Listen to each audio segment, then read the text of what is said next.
রাত্রি কেন কালো মাগো, মরিচ কেন ঝাল, আমগুলো পাকলে বলো কেমনে হয় লাল, আমগুলো পাকলে বলো কেমনে হয় লাল। চিনি কেন এত মিষ্টি, তেঁতুল কেন টক, চিনি কেন এত মিষ্টি, তেঁতুল কেন টক।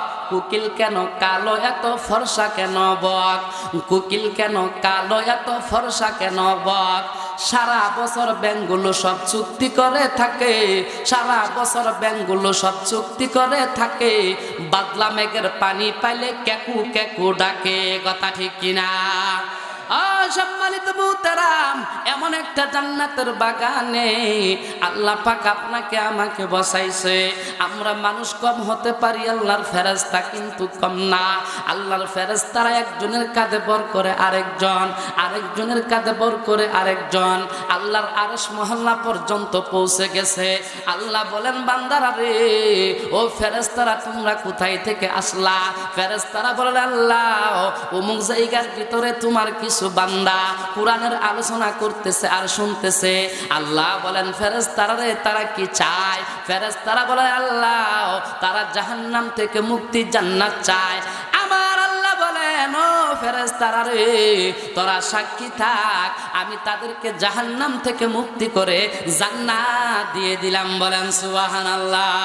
জোরে আওয়াজ দিয়ে বলেন সুবহানাল্লাহ।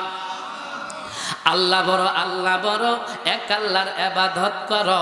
আল্লাহ বড়, আল্লাহ বড়, এক আল্লাহর ইবাদত করো। 3 ফরজে গোসল করো, 4 ফরজে ওযু করো। 3 ফরজে গোসল করো, 4 ফরজে ওযু করো। 5 ওয়াক্ত নামাজ পড়ো, 6 উসুলে বয়ান শোনো। 8 বেহেশত সোনার ঘর, 7 দুজক ভয়ঙ্কর। যদি চাও বাঁচতে, চলে যাও গাছতে। আসার আগে আজরাইল, চলে যাও কাকরাইল। আর কইরো না ভঙ্গি, চলে যাও টঙ্গি। মুসলিম আমার নাম, তাবলিগ আমার গাড়ি, জান্নাত আমার বাড়ি। বলেন মারহাবা। জোরে আওয়াজ দিয়ে বলেন মারহাবা।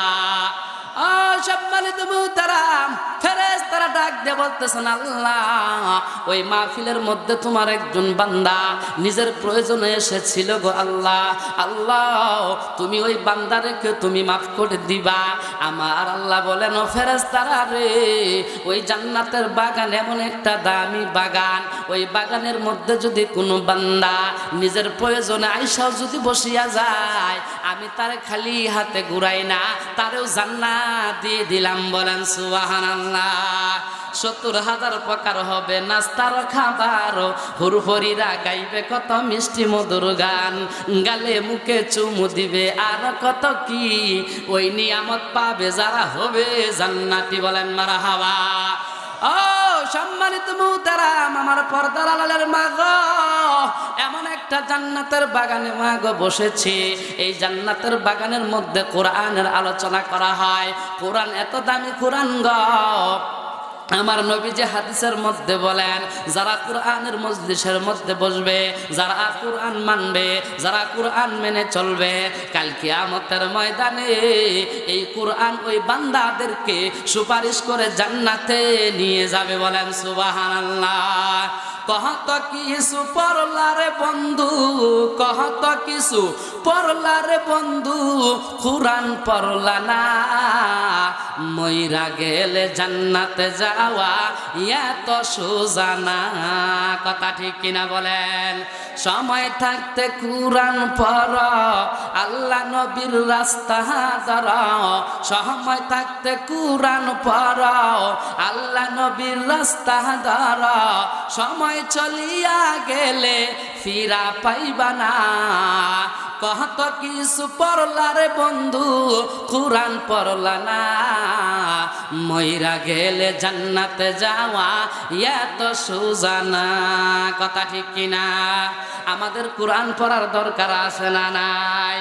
ও সম্মানিত মুহতারাম, আমরা যখন ক্ষেতের মধ্যে ধান লাগাই, কোন ধানটা লাগাইলে ক্ষেতে ধান বেশি হবে, এইটা নিজে না বুঝলেও আরেকজনকে জিজ্ঞাসা করি। কথা ঠিক কিনা বলেন? ক্ষেতের মধ্যে যদি বীজ ধরে বাজান, কোন বীজটা দিলে আমাদের ক্ষেতের মধ্যে পোকা থাকবে না, একজনের জায়গায় 5 জনরে আমরা জিজ্ঞাসা করি। কাল কিয়ামতের ময়দানে আমার আল্লাহ বলবেন, বান্দারে দুনিয়ার জমিনে তুমি একটা কিছু করতে গেলে কত মানুষে জিগাইছ, আমি আল্লাহ পাক মহান রব্বুল আলামিন কুরআন যে পাঠাইলাম, এই কুরআনকে শিক্ষা করার জন্য তুমি কয়দিন কয় আলেমের কাছে, কয়দিন তুমি তোমার মসজিদের ইমাম সাহেবের কাছে গেছ এই কুরআনকে শিক্ষা করার জন্য। কাল কিয়ামতের ময়দানে আল্লাহ এই প্রশ্ন করবে কি করবে না? বলেন, জোরে আওয়াজ দিয়ে বলেন, করবে কি করবে না? ও সম্মানিত মুহতারাম, এই জন্যই আমাদের কোরআন পড়া দরকার। তাই কবি বলেন 10, 11, 12, 13, 14, 15, 10, 11, 12, 13, 14, 15 সব সারিয়া আল্লাহর কোরআন ধর বাই ধর, সব সারিয়া আল্লাহর কোরআন ধর বাই ধর। ছোট্ট একটা ইখলাস সূরা 3 বার পড়িলে এক খতম কোরআন পড়ার সওয়াব যে মিলে। আবু যর গেফারির মতো আমলটা কর, আবু যর গেফারির মতো আমলটা কর, সব সারিয়া আল্লাহর কোরআন ধর বাই ধর। কথা ঠিক কিনা? আরে শুনো শুনো শুনো বাবা মুমিন মুসলমান, এই একটি সন্তান আল্লাহ যাদের করিয়াছেন দান, সন্তানটারে শেখাও তোমরা হাদিস কোরআন, না হয় কিন্তু মরার পরে আছে জাহান্নাম। কথা ঠিক কিনা? একটি সন্তান হাফেজ যদি বানাও দুনিয়ায়, মরার পরে কোরআন পড়বে তোমার বিছানায়। কথা ঠিক কিনা? একটি সন্তান হাফেজ যদি বানাও দুনিয়ায়, মরার পরে কোরআন পড়বে তোমার বিছানায়। সেই উসিলায় তাজ পড়াবেন আল্লাহ রহমান, সেই উসিলায় তাজ পড়াবেন আল্লাহ রহমান, না হয় কিন্তু মরার পরে আছে জাহান্নাম। একটি সন্তান আলেম যদি বানাও দুনিয়ায়, মরার পরে ইমাম হবে তোমার জানাজায়। একটি সন্তান আলেম যদি বানাও দুনিয়ায়, মরার পরে ইমাম হবে তোমার জানাজায়। সেই উসিলায় ক্ষমা করবেন আল্লাহ রহমান, সেই উসিলায় ক্ষমা করবেন আল্লাহ রহমান, না হয় কিন্তু মরার পরে আছে জাহান্নাম। কথা ঠিক কিনা? আপনাদের খারাপ লাগতেছে? বলুন, খারাপ লাগতেছে? সম্মানিত মুহতারাম, তাহলে আমাদের পবিত্র কোরআন যদি আমরা মানি, কোরআনের পথে যদি চলে, কোরআনের মাহফিলের মধ্যে যদি বসে, কাল কিয়ামতের ময়দানে আল্লাহ পাক মহান রব্বুল আলামিন আপনাকে আমাকে সেই কোরআন সুপারিশ করে আল্লাহর জান্নাতে পৌঁছায়া দিবে। বলেন সুবহানাল্লাহ। ও সম্মানিত মুসলমান ইমানদার ভাইরাও, আমি পবিত্র কালামুল্লাহ শরীফ থেকে একটি আয়াতে কারিমা তেলাওয়াত করেছি। আমার আল্লাহ আমার নবীজিকে বলতেছেন, নবীজি গো ওয়াবাশশিরিল্লাযিনা আমানু, ও নবীজি আপনি ইমানদারদেরকে সুসংবাদ দেন। কি সুসংবাদ? ও আমিলুস সলিহাতি, যারা ঈমান আনার পর আমলে সলেহা করবে, ভালো ভালো কাজ করবে, আন্না লাহুম জান্নাহ, আমি আল্লাহ তাদের জন্য এরকম 10 দুনিয়ার মতো জান্নাত বানায়া রাখছি। বলেন সুবহানাল্লাহ। জোরে আওয়াজ দিয়ে বলেন সুবহানাল্লাহ। মানুষ যদি দেখতো কারো কবরের আযাব, মানুষ যদি দেখতো কারো কবরের আযাব, নিজে তখন মিলাইতো তার জীবনের হিসাব, নিজে তখন মিলাইতো তার জীবনের হিসাব। কথা ঠিক কিনা? খারাপ পথে চলতো না, হারাম কামাই খেত না, খারাপ পথে চলতো না, হারাম কামাই খেত না, ইবাদতে আল্লাহর ভয়ে কাঁদতো নিরন্তর। মরার পরে বুঝবে মানুষ কবর কত ভয়ঙ্কর। কথা ঠিক কিনা? জাহান্নামের ছোঁয়া যদি একটু পেইত, জাহান্নামের ছোঁয়া যদি একটু পেইত, তওবা করতে করতে মানুষ বেহুশ হয়ে যেত, তওবা করতে করতে মানুষ বেহুশ হয়ে যেত। জান্নাতের সুখ শান্তি একটু দেখা পেলে, জান্নাতের সুখ শান্তি একটু দেখা পেলে নেকি কামাই করতো মানুষ পাপের কথা বলে। কথা ঠিক কিনা? সম্মানিত মুহতারাম, আমরা এই দুনিয়ার মধ্যে বেশি দিন বাঁচবো না, দুনিয়ার জমিন থেকে চলে যেতে হবে। তাই আল্লাহ পাক মহান রব্বুল আলামিন পবিত্র কোরআনের মধ্যে বললেন, নবীজি গো আপনার উম্মতদেরকে আপনি জানাইয়া দেন, যারা ঈমান আনবে, ঈমানের পরে যারা আমলে সলেহা করবে। আমলে সলেহা কি? আমলে সলেহা হইছে নামাজ পড়া, আমলে সলেহা হইছে রোজা রাখা, আমলে সলেহা হইছে এক কথায় সমস্ত ভালো কাজ করা। এই ভালো কাজগুলো যে করবে, ওই ব্যক্তি যদি ভালো কাজগুলো করে যদি কবরে যাইতে পারে, ওই ব্যক্তিটা কবরে যাইতে দেরি আল্লাহ পাক মহান রব্বুল আলামিন ওই বান্দার জন্য কবরের জান্নাতের 8টা দরজা খুলতে দেরি হবে না। বলেন সুবহানাল্লাহ, জোরে আওয়াজ দিয়ে বলেন সুবহানাল্লাহ। ওই দেখা যায় কবরস্থান ওই আমাদের ঘর, ওই দেখা যায় কবরস্থান ওই আমাদের ঘর, ওইখানেতে থাকতে হবে সারা জীবন ভর। ওই কবর তুই চাষকে, টাকা পয়সা নিসকে, টাকা পয়সা নেই না মুমিন বান্দা পাই না, যদি একটা পাই অমনি করে জান্নাতে ঢুকাই। বলেন সুবহানাল্লাহ। আমার যুবক ভাইরা, পর্দার আড়ালের মা গো, যদি আমরা জান্নাতের মধ্যে যদি যেতে চাই তাহলে আমাদের নামাজ পড়া দরকার আছে না নাই? জোরে আওয়াজ দিয়ে বলেন, নামাজ পড়া দরকার আছে না নাই? ও সম্মানিত মুহতারাম গো, পানি ছাড়া যেরকম ভাবে মাছ দুর্বল, আর্থিং ছাড়া যেরকম ভাবে কারেন্ট দুর্বল, নেটওয়ার্ক ছাড়া যেরকম ভাবে মোবাইল দুর্বল, স্বামী ছাড়া যেরকম ভাবে স্ত্রী দুর্বল, ও যুবক মুসলমান রে, তোমার নামাজ ছাড়া তোমার ঈমান দুর্বল। কথা ঠিক কিনা? তাহলে যদি আমরা জান্নাতের মধ্যে যদি যেতে চাই, আসসালাতু মিফতাহুল জান্নাহ, নামাজ হচ্ছে বেহেশতের চাবি। আমাদের নামাজ পড়ার দরকার আছে না নাই? শুধু নামাজ আমরাই পড়লে হবে না, আমাদের স্ত্রীদের, আমাদের বিবিদের নামাজ পড়ার দরকার আছে না নাই? জোরে আওয়াজ দিয়ে বলেন, দরকার আছে না নাই?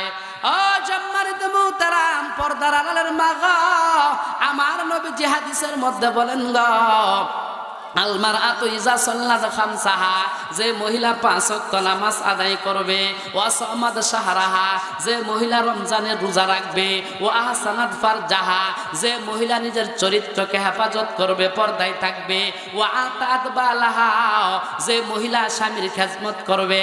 আমার নবীজি বলেন গো, ওই মহিলা যদি এই 4টা কাজ যদি করে যেতে পারে, 1 নাম্বার হইছে 5 ওয়াক্ত নামাজ, দ্বিতীয় নাম্বার হচ্ছে রমজানের রোজা, তৃতীয় নাম্বার হচ্ছে পর্দা, চতুর্থ নাম্বার হচ্ছে স্বামীর খেদমত। এই 4টা কাজ যদি কোনো মা করে যেতে পারে, তাহলে ওই মা কবর যাইতে দেরি, ওই মার জন্য আল্লাহ জান্নাতের 8টা দরজা খুলতে দেরি না। বলেন সুবহানাল্লাহ, জোরে আওয়াজ দিয়ে বলেন সুবহানাল্লাহ। মরার 6 দিন পরে নখ খসে যাবে, 9 দিন পরে চুল। মরার 6 দিন পরে নখ খসে যাবে, 9 দিন পরে চুল। কবর গাহে সামান নিতে কইরো না কেউ ভুল, কবর গাহে সামান নিতে কইরো না কেউ ভুল। কবর ভালো জায়গা নয়, আমল দিয়ে কবরকে গো সাজিয়ে নিতে হয়। কথা ঠিক কিনা? জোরে আওয়াজ দিয়ে বলেন, কথা ঠিক কিনা? সম্মানিত মুহতারাম, আমল ছাড়া কবরের মধ্যে গেলে ফেরেশতাদের ফিতনা আছে না নাই? তাহলে পর্দার আড়ালের মা গো, আমরা যদি এই 4টা কাজ করতে পারি রে মা, 1 নাম্বার হইল 5 ওয়াক্ত নামাজ, দ্বিতীয় নাম্বার হইল রমজানের রোজা, তৃতীয় নাম্বার হইল পর্দা, চতুর্থ নাম্বার হচ্ছে স্বামীর খেদমত। আমার নবীজি হাদিসের মধ্যে বলেন গো, আইয়ু ইমরাতিন মাতা যাওজুহা আনহা রাদিন দাখালাতিল জান্নাহ। আমার নবীজি বলেন গো, যে মহিলা স্বামীরে খুশি রাইখা মারা যাবে, অর্থাৎ স্ত্রী মারা যাওয়ার পরে যখন স্বামী বলবে, আল্লাহ আমার স্ত্রীটা কত ভালো মানুষ ছিল, নিজে না খাইয়া আমারে খাওয়াইছে, আল্লাহ গো আমার স্ত্রীটারে তুমি জান্নাত দিয়া দাও। আমার নবীজি বলেন, স্বামী যদি স্ত্রীর উপর এই সাক্ষী দেয়, তাহলে স্বামীর দুয়ার কারণে, সন্তুষ্ট থাকার কারণে আল্লাহ পাক ওই স্ত্রীর আমলনামা ওই স্ত্রীকে জান্নাত দিয়ে দিবেন। বলেন সুবহানাল্লাহ। পর্দা ছাড়া ঘুরে নারী, পর্দা করে না, মুসলমানকে ধরছে ভূতে, নামাজ পড়ে না। কথা ঠিক কিনা? কলির যুগের কথা রে ভাই, কলির যুগের কথা। ছেলে থাকে ল্যাপটুসকে বাবারে দেয় খেতা, শ্বশুর আইলে মুরুক মারে বাবারে দেয় ডাল, বউরে বা আদর করে মারে দেয় গাল। কথা ঠিক কিনা? এমন সন্তান আমাদের সমাজে আছে না নাই? বাবার সাথে কথা বলে না, মার সাথে কথা বলে না, শ্বশুর শাশুড়ি আসলে পায়ে সালাম করে, এমন বেয়াদব সন্তান আমাদের জমিনে আছে না নাই? বলেন, জোরে আওয়াজ দিয়ে বলেন, আছে না নাই? মায়ের দোয়া লও রে মুমিন, মায়ের দোয়া লও, মায়ের দোয়া লও রে যুবক, মায়ের দোয়া লও। পড়বে না বিপদে তুমি যখন যেতার, পড়বে না বিপদে তুমি যখন যেতার, মায়ের দোয়া লও রে যুবক, মায়ের দোয়া লও।